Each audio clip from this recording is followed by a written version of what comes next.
Prej fundit të muajit gusht në spitalin e Burrelit mungon mjeku obstetër ginekolog. Ndjekja e shtatzanive është kthyer në një problem shqetësues, pasi pacientet nuk dinë me kë të konsultohen dhe ku të drejtohen. Mungesa e këtij shërbimi po rrezikon jetën e foshnjave ende të palindura dhe shëndetin e nënave në pritje. Në maternitetin e Burrelit situata është për të ardhur keq. Për faktin që këtu s'kemi mjek obstetër ginekolog, ne jemi kthyer në një shërbim urgjence.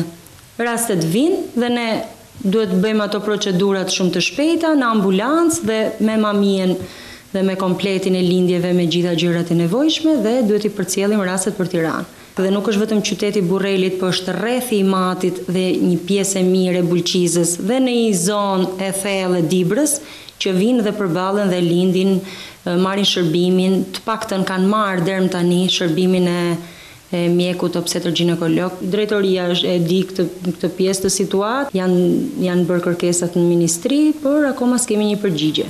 Shtretërit në spitalin Xhavit Mara në Burrel janë bosh, pasi mungesa e mjekut obstetër ginekolog i detyron pacientët e Matit e Bulqizës të udhëtojnë drejt materniteteve të Tiranës, edhe pse në gjendje shëndetësore tepër delikate.